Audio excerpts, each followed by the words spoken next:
TV ikorera kuri YouTube. Tunejejwe no kubashimira kandi tunejejwe no gushima Imana dushoboza gukora ibyo byose.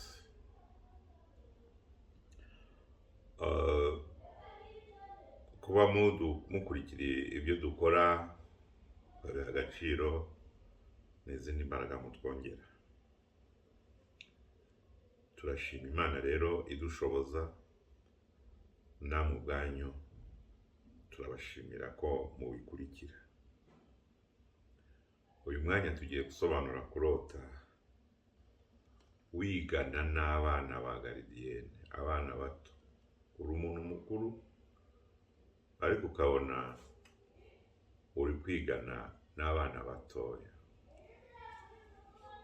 abana bato ba primaire cyangwa se ba garidiyene, mwicaye mu ishuri muri kumwe.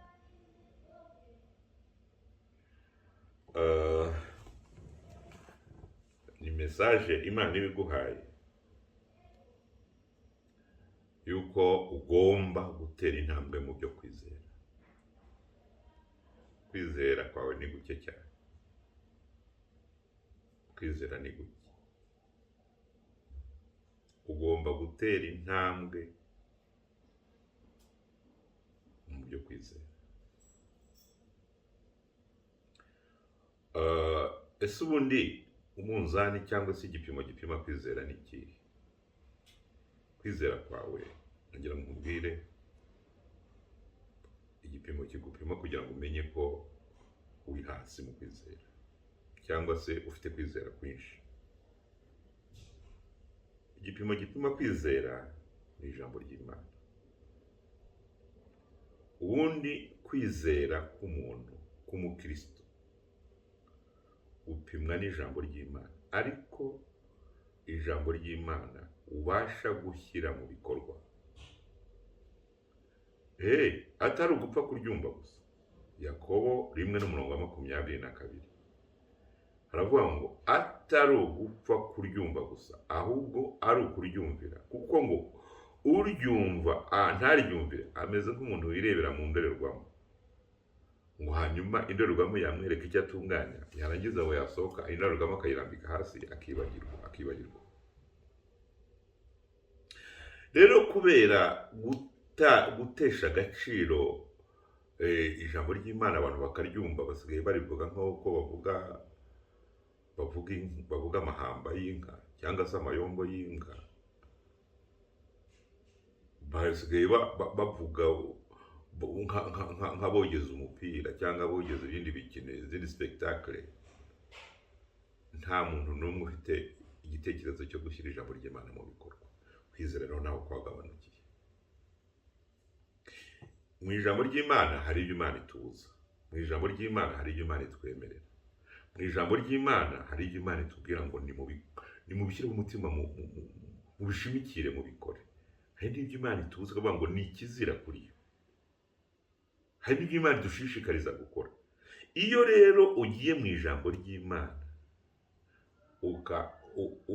ugakora gutyo, ibyo Imana ikubuza ukabireka, ibyo igushishikariza gukora ukabikora, kwizera kwawe kurazamuka. Iyo rero wabonye ukaryama, wamara kuryama, nababwiye yuko iyo umuntu amaze kujya gufatwa n'ibitotsi, ni naho rwose burya ibitotsi ni murumuna w'urupfu. Iyo umuntu asinziriye ni 1/2 cyo gupfa. Kandi iyo umuntu yapfuye nibwo aba yegereye Imana. Iyo umuntu ari mu mubiri ngo aba ari kure yayo. Noneho waryama, Imana ikaguha message, ukabona uriho uriga mu ishuri, yifashisha ubuzima bwa buri munsi, ariko ukabona urigana n'abana bakiri bato kandi uri mukuru. Imana ikishaka cyane ni ukugira ngo uzamure kwizera kwawe. Kwizera ni ukuboko gukora mu butunzi bw'Uwiteka. Kwizera n'amaso kurareba. Muri ibi byaravuze ngo iyo ndebesheje ukwizera, mbona ubutunzi bwinshi cyane bufitwe na Data ukora. iyo rero ubonye wiga muri garidiyeni, wigana n'abana ba garidiyeni, wigana n'abana ba primaire, uri umuntu mukuru, Imana irakubwira ngo uzamure kwizera kwawe. Iyo usomye muri Mariko bice 10 n'umurongo wa 13 kugeza kuri 15, tubona ababyeyi bazanira abana Yesu ngo abakoreho. Kwari ukubakoraho gusa, Yesu akikomereza akazi, ariko ngo abigishwa be barabacyaha. Yesu ngo abibonye babacyaha, babirukankana, babashushubikanya, Yesu ngo arababwira ati nimworeke baze bansange, kuko bameze batyo ubwami bw'Imana ari ubwabo. Barabakikira, abaha umugisha, abarambitseho ibiganza. Ese inyigisho twakura aha ngaha ni izihe? Inyigisho ya mbere nuko kuza kuri Yesu, iyo ushaka kuza kuri Yesu, ushaka kumwizera, nta mategeko yandi asabwa. Abantu bose bakomeye, bose bamaze gukomera, bamaze kugira biro, bamaze kugira ubutegetsi, bamaze kugira uko bamera, usanga barashyizeho kondisiyo zikomeye zo kubabona, ku buryo umuntu ashobora no kumushaka ntamubone. Ariko Imana, Yesu ni Imana, ngo ashyiraho kondisiyo zoroshye ku muntu wese uzamusanga. Mu mategeko y'Abayahudi, ntabwo abana bazaga mu materaniro y'abantu bakuru. Mu mategeko y'Abayahudi, abagore bari bahejwe. Mu mategeko y'Abayahudi, umuntu uri mu mihango ntabwo yari yemerewe kuza mu iteraniro. Mu mategeko y'Abayahudi hari ABC, ibintu byinshi byashoboraga kubuza umuntu kuza mu iteraniro. Niba uri umubembe, ntashobora kuza mu iteraniro, byari bibujijwe. Yesu aje, ya mihango yose, ya migenzo yose yabuzaga abantu kuzaho Yesu ayikuraho. Umugabo mwiza ayikuraho. Ari nacyo cyamurakaje. Kubera iki? Abigishwa be ntibigeze bamenya ko Yesu iyo mihango yayikuyeho. Kuza kwa Yesu rero ntibisabye kwandika, ntibisabye kwishyura, ntibisabye umunsi mu nyanaka, ntibisabye isaha, ntibisabye ikiguzi, ntibisabye. Kuza kwa Yesu ni ukwizera gusa, mundi wahagera Yesu akaguha ubugingo. Imana ishimwe. Icya kabiri, Yesu yatanze urugero ku bana, aravuga ngo abameze batya ubwami bw'Imana ni ubwabo. Wibaze nawe aho utuye, aho ukorera, Imana ikwigishirize muri garidiyene wicaye, ntabwo Imana ikwigishije nabi. Ni umubyeyi mwiza n'umwarimu mwiza azi kwigisha. Arashaka kugira ngo ugire ukwizera nk'ukw'abana. Umwana ntashobora kubaho adafite uwo yegamiye. Mbese iyo umwana adafite uwo yegamiye nta buzima. Bishatse kutubwira yuko umukristo wese agomba kubaho yegamiye Imana. Nk'uko n'ubundi umwana adashobora kubaho adafite umubyeyi, adafite umuntu yegamiye, ni nako n'umukristo adashobora kubaho ategamiye Imana. Nta buzima.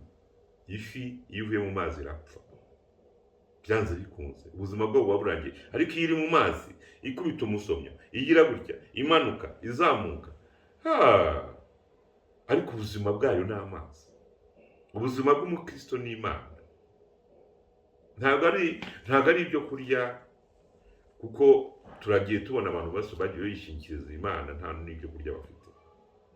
Ntabwo ari amafaranga. Twagiye tubona abantu bagiye begamira Imana, Imana ikababeshaho kandi n'amafaranga bafite. Ubuzima bwacu ni Imana. Ikindi, umwana, indi ndangagaciro umuntu yakura ku mwana, ni uko umwana ntabwo ajya agira ubwibone. Umwana arishima, icyo umuhaye kikamushimisha. Ushobora kumugurira umwenda ukamushimisha, ariko ntabwo wamutera ubwibone. Yawukunda ariko ntamutera ubwibone. ushobora kuba ibyo kurya akishima ariko ntibyamutera, wamutembereza akishima ariko ntibyamutera ubwibone. Ariko umuntu mukuru amara kubona utuntu nk'utwo, uzi ko umuntu n'imyenda yambaye ishobora kumutera ubwibone. Niyo mpamvu rero Yesu yavuze ngo ushaka kujya mu ijuru, ushaka ubwami bw'Imana ahindukira amere nk'umwana mutoya. Imana idufashe, Imana itugire neza. Rero icya kabiri, iyo urose uri muri garidiyene, iyo urose uri muri primaire wigana n'abana mu ishuri, abana bakiri bato, Imana ibishatse kukubwira yuko ugomba gukora umushinga ariko wawukoreye inyigo. Umushinga wose, ntabwo nzi umushinga ufite uwo ari wo, ariko Imana iraguhugura, irakurarika, iraguhamagarira kujya ukora inyigo y'ikintu cyose ugiye gukora. Gukora inyigo, niba hari ikintu gikomeye, inyigo niyo niyo irushya abantu. Inzu zose ntushobora kuyitereka utabasha gukora inyigo. Wiga ubutaka, wige aho hantu uhige, ubone kuhatereka inzu. Yesu yaravuze muri Luka 14:28 kugeza kuri 30, aravuga ngo ninde muri mwe wajya kubaka inzu ndende ngo hanyuma ntabanze kwicara ngo abari imyanzi zayigendamo, ngo iyo atabikoze agapfa kubaka gusa, ngo agapfa kubaka gusa, za miya ziramushirana, yanze ikamunanira, abantu bose bahanyuze bakajya bavuga bati dore yanzu yaramunaniye. Impamvu ni iyihe? Ni ukubera ko wabikoze nta mibare, nta gutekereza. Iriya nzu ndende ishushanya urugendo dufite rurerure rujya mu ijuru. Nubwo mu ijuru atari kure, ariko hagoye abantu benshi, kandi ntabwo ari kure. Mu ijuru ntabwo ari kure, ntabwo ari urugendo rurerure ngo tuzakora, dore ko bamwe mu myizere yabo bavuga ngo tuzagenda iminsi 7, ngo tuzagenda ngo iminsi 6, ngo ku munsi wa 7 ngo tugereyo. Oya, mu ijuru ntabwo ari kure, biratangaje, muzashiduka mubonye ko mu ijuru atari kure cyane. Imana iba mu ijuru ntabwo ari ahantu kure. Ikintu kizadutungura cyane ubwo tuzaba dushoje uru rugendo, ni ukubona ko ijuru nituribona tuzabona ryari risanzwe riri hafi yacu. Risanzwe riri hafi yacu. Buriya hari ibintu biba bugufi bwacu ariko ntitubimenye, maso yacu ntabibone. Urupfu ruba hafi yacu, ruba hafi y'umuntu, kuko igisobanuro cyiza cyo gupfa, igisobanuro cyiza cyo kubaho ni ugupfa. Iyo niba uvuze ngo kubaho ni iki, kubaho ni ugupfa. Iyo wabayeho bivuze ngo wapfa. Urupfu ruri iruhande rwacu cyane ariko amaso yacu ntarubona. Noneho umuntu yagira gutya yabona utuntu duto akajya yibwira ngo ntaruhari, ariko muragendana. Ntiwatega ibisi ngo rusige, ntiwatega indege ngo rusige, ntiwagenda n'amaguru ngo rusige, ntiwakena ngo rusige, ntiwakira ngo rusige, ntiwakubaka inzu nini ngo rusige, ntiwaba mu nzu ntoya ngo rusige, ntiwajya mu manegeka ngo rusige, ntiwajya ahantu hadashyira ubuzima bwawe mu kaga ngo rusige. Urupfu ruba hafi aho ngaho, kubera ko urupfu nicyo gisobanuro cyo kubaho.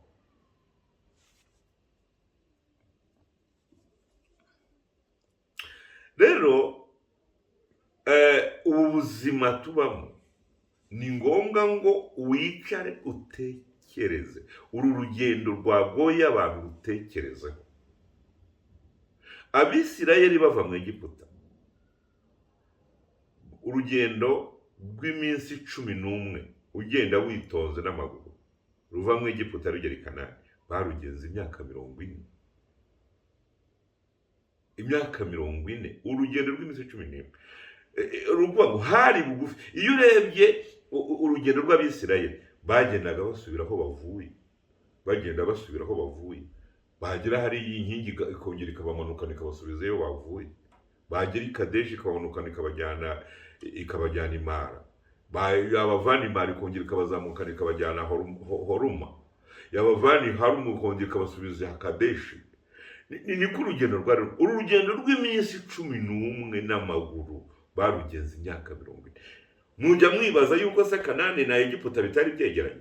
Ni kimwe nuko no mu ijuru aho tujya hegeranye n'aho dutuye, ntabwo ari kure.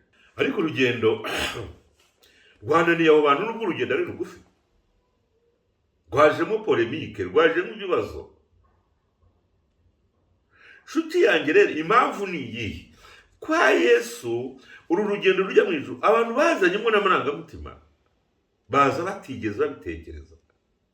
Ariko Yesu yatubwije ukuri, avuga ngo umuntu akwiye kubanza akabara. Ubundi iyo intambara abantu barwana, usaba imishyikirano nuwamaze kubona ko afite intege nkeya. Iyo bitekereje akabara, akareba imbaraga byose, agasaba imishyikirano, nuko yabonye ko afite intege nkeya. Nshuti yanjye rero, urugendo ntabwo rworoshye. Uru rugendo rusabye imbaraga, rusabye ubwenge, rusabye ABCD. Niyo mpamvu ugomba kurutekerezaho. Nawe ubundi nutarutekerezaho ruzakunanira. Iyo ureba uramenya. Wabyumvise? Iyo ureba neza uramenya neza, kandi iyo ushaka neza ushobora neza.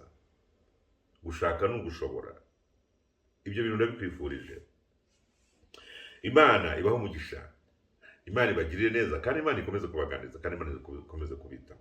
Nubona wiga n'abana ba primaire, ba garidiyene, nawe uri umuntu mukuru, umenye ngo Imana irashaka ko udevelopa kwizera kwawe. Imana iguhe umugisha, Imana ikugirire neza mu buzima bwa Yesu.